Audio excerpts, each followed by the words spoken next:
Bismillahirrahmanirrahim. Allahumma salli ala sayyidina Muhammad wa ala ali sayyidina Muhammad.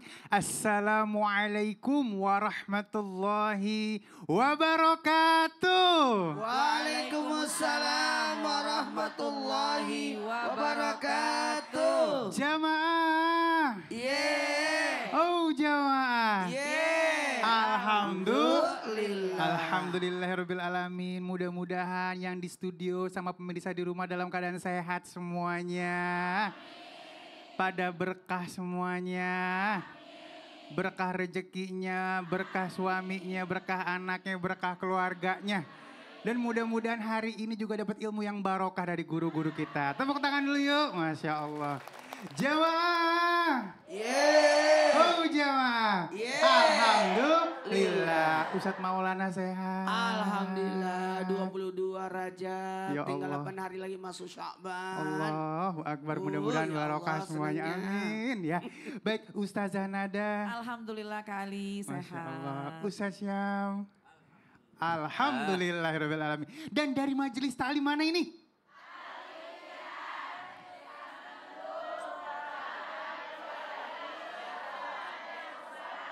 Subang, Jawa. Tepuk tangan dulu. Yang di sebelah sana. Yaudah ya. Baik, alhamdulillah. Mudah-mudahan hari ini punya penuh dengan kebahagiaan dan penuh ilmu ya.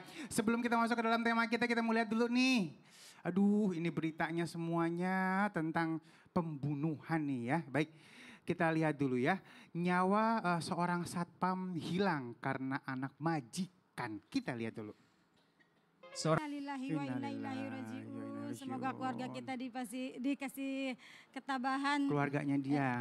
Iya, dikasih Keluarganya ketabahan dikasih ya. ketabahan Dan ya, keluarga Bali, kita ya. semua dikasih pembelajaran. Amin, amin ya rabbal dari alamin. kejadian ini ya. Iya. Iya, baik ini apa namanya kalau melihat kayak gini agak miris ya. Kayak Iya, gampang Pak banget Ustadz, ngilangin iya, nyawa orang iya, Pak ya. Ustadz. Mudah-mudahan semuanya kita terjaga dari hal-hal seperti Amin, ini. amin ya Allah ya rabbal alamin. Baik, guru. Nah, kalau begitu menurut Ibu kesalahan siapa?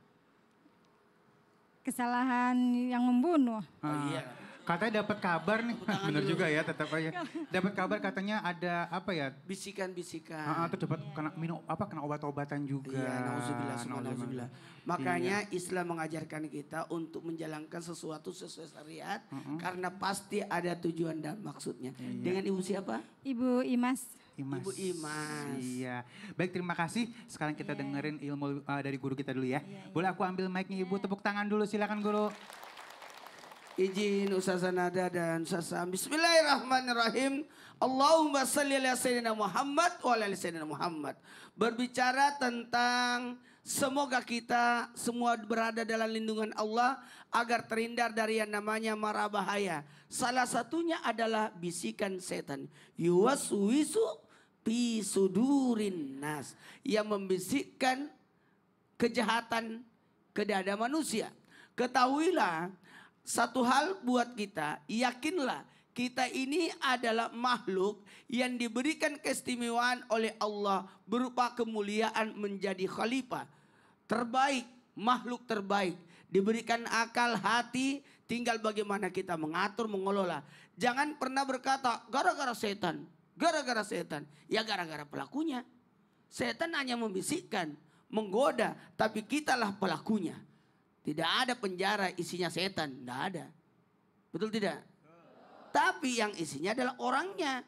Tapi dalam hal ini harus jadi pembelajaran. Senantiasalah berada dalam iman dan takwa.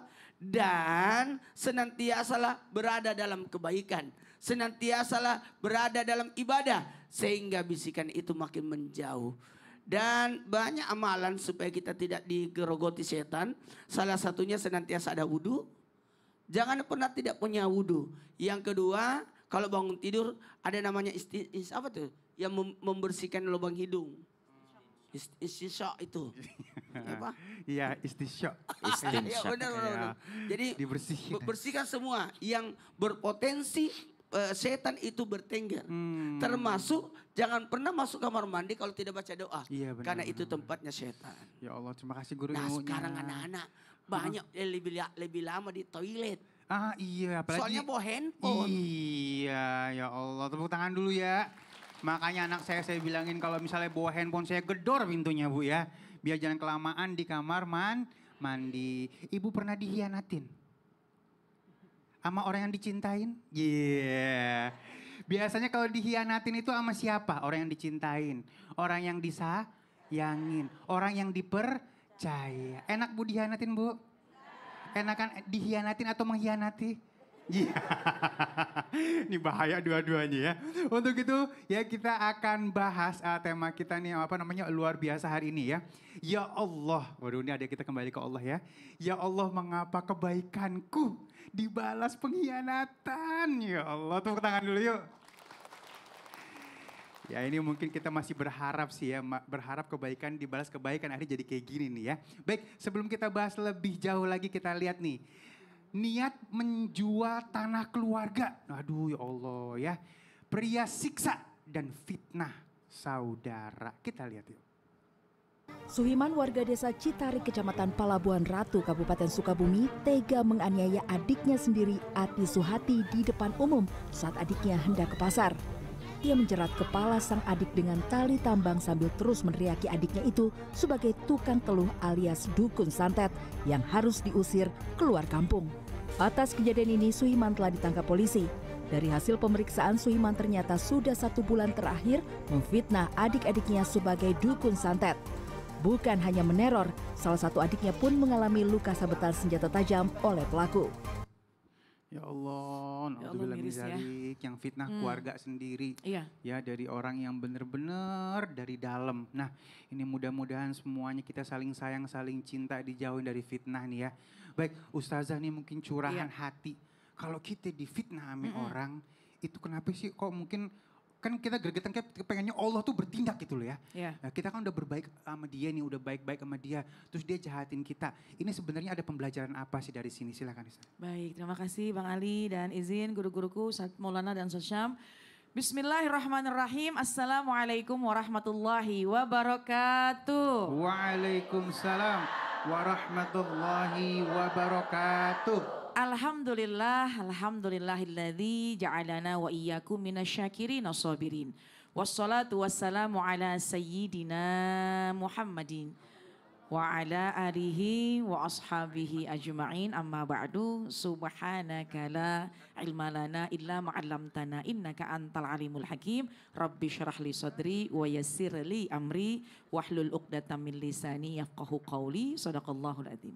Jamaah sekalian, kalau bicara kenapa ya udah berbuat baik tapi kok masih dikhianatin. Lalu kenapa Allah tidak langsung memberikan pelajaran kepada mereka? Nah, jawabannya adalah di dalam Al-Quran Allah firmankan, A'udzubillahi minasyaitonirrajim. Ahasiban nas ayyutraku ayyakulu amanna wa hum la yuftanun. Ahasiban nas ayyutraku, jangan mengira bahwa kalian ditinggalkan, dibiarkan begitu saja. Ayyakulu amanna, ketika mereka sudah mengatakan saya beriman kepada Allah, saya sudah berbuat baik kepada Allah. Kemudian wahum la yuftanun, mereka nggak diuji. Jadi ketika ada orang yang memang sudah baik, sudah hijrah, kemudian dia melakukan sesuai dengan syariat, maka pasti di balik semua itu ada ujiannya. Dan di antara ujian ketika orang sudah berbuat kebaikan, sudah mempercayai orang lain, kemudian terkadang ada sedikit pengkhianatan atau bahkan besarnya pengkhianatan. Sebab apa? Di balik itu semuanya satu. Ketika seseorang sudah melakukan sebuah kebaikan, kemudian balasannya tidak sesuai harapan, yang pertama Allah ingin melihat berapa besar keikhlasan, berapa banyak keikhlasan dari kebaikan yang sudah dia lakukan. Kan kita kepengen kebaikan yang kita lakukan ini tetap abadi, menjadi catatan kebaikan kita. Kelak nanti kita terima di yaumil hisab. Oleh karena itu, nih niat kita kalau sudah melakukan kebaikan sudah lupakan. Bahwa sebuah istilah yang sering kita dengar, kalau sudah melakukan kebaikan lupakanlah. Ya, justru kebaikan orang lain kepada kita selalu ingatlah agar kita bisa membalasnya. Jadi tugas kita adalah yuk bismillah, pokoknya bersemangat. Kita ini kondisinya harus terus melakukan kebaikan meskipun kadang-kadang orang lain tidak membalas sesuai dengan harapan kita. Bahkan terkadang memang Bang Ali ya, orang itu lebih sering disakitin, dikhianatin dari orang yang terdekat, terutama keluarga tadi. Iya, jangan sampai hal seperti ini akhirnya kita jadi jahat juga ya. Benar, benar. Ngaruh juga nih sama yang sekarang kayaknya pada lemas-lemas banget, mungkin kedinginan apa gimana ya? Masya Allah. Semangat semuanya ya. Perlu disemangatin. Mungkin karena dingin kali.